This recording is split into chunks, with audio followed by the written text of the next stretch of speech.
Hey, everybody. It is yours truly, Dr. Shamieka Dean, your favorite YouTube auntie for another segment of Ask Auntie Mieka. Now, y'all already know it's going to be real, raw, and relatable, okay? So, my fellas, make sure you got that toupee tight. And my ladies, make sure those lashes are not loose because I am not responsible for the loosening of the lashes or the losing of the toupee. All right. So make sure that you watch this video until the end because your question just may be one of those that I'm answering today.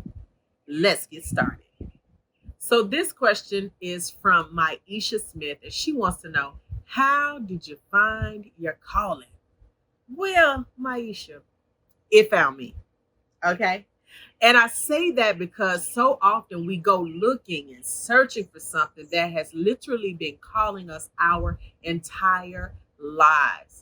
It's no different from when people are trying to find their purpose. They're so busy looking for the title that they literally miss the assignment. So the reason I say that my calling found me is because there were people that were always coming to me about certain things. There is a way that I'm built, a way that I talk, a way that I act, certain things that I love to do. And all of those things were speaking to my calling the entire time. I told someone this. I said, kids already know who they are.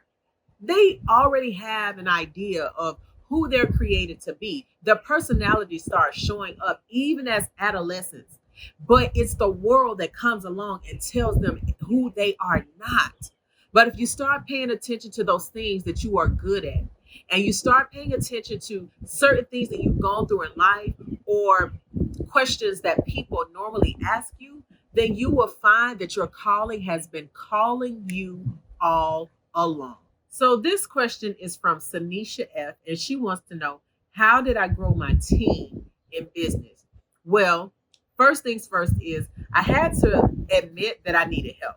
Okay, because I was one of those that I could do it all by myself. I don't need nobody else, right? But the reality is I was limited in what I was able to do. No matter how great you are, you have to understand that when God gives you something, it's so much bigger than you. So it's going to require Him and help. Okay. Now, in growing your team, you also need to know what your strengths are and what your weaknesses are. What you're great at is the lane of genius that you want to stay in. What you're not good at, you build a team that's great in those areas to fill in the gaps. So I know that there are certain things that I'm just simply not good at. And there are some things that I may be good at, but I just simply don't want to do. Okay.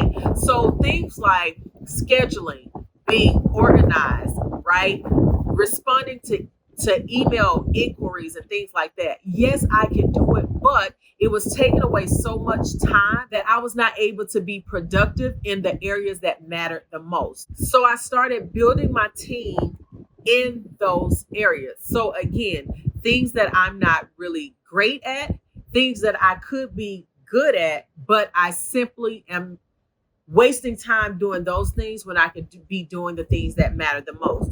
Last but certainly not least, you want to make sure that you make God the CEO of your company so that He can be responsible for building your team. I know that God sends not only hearers, but He sends the heralds. And the heralds are the people that can see your vision and they can help you to fulfill it. So another part of building that team is making sure that the people that you are bringing in, that they understand the vision and they know how to show up in their area of greatness to bring that vision to pass. If a person that says they want to help you, but they can't see what you're doing, don't understand what you're doing, and you've clearly written the vision and made it plain, no, that's not the person for your team. They may be good for someone else, just not you. So this question is from Lavinia, and she wants to know, was the transition hard from where I was to where I am now? And if obedience made it less tedious? So here's the thing. Anytime you are doing something different, it calls for a different you. And when you are so comfortable in who you are, what you've been, it's difficult to make that transition because everything that you're about to do is going to be completely different. So I had to let go of who I thought I was to become who I was purposed to be. My mindset needed to change for one, because the way that I thought on that level was not going to work on this level. Some of the people that I connected myself with had to change. And when you love people and you've been kicking it with people for years, and then all of a sudden you are called to do something different and they're not willing or ready to go with you, it's very, very difficult to separate yourself from people you love, because you don't want to leave them, but you simply know that you can't stay there. And so you have to keep evolving and transitioning and growing, because change is inevitable, but growth is optional. And I made the choice to grow from great to greater, from glory to glory, from faith to faith. I made the choice to grow from just being a mom, just being married, to being in ministry and being in the marketplace. So the transition is not easy, but it is purposeful and it is profitable. And last but not least, it is peaceful. When you obey God, even if it's uncomfortable, He will make sure that you have peace when you pursue Him. And obedience doesn't make it any easier.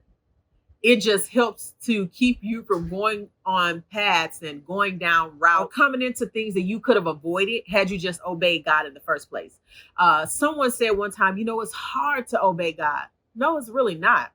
It's hard not to obey God, because when you don't obey Him, you're going to run into some stuff that He didn't destine for your life. So again, was the transition hard? Yes, it was. However, it was necessary, because if not, I wouldn't be talking to you, boo. That part. This question is from Miss Shamieka A, and she wants to know if I had any tips on how to allow the anointing to flow seamlessly. Girl, now you know I got tips for that. The only way that your anointing will flow seamlessly is if you are operating authentically. That's it. There's absolutely no other way that is going to work, because when we operate in our authenticity, we are in alignment for the oil to flow freely. As long as you're not trying to be someone other than who God has called you to be.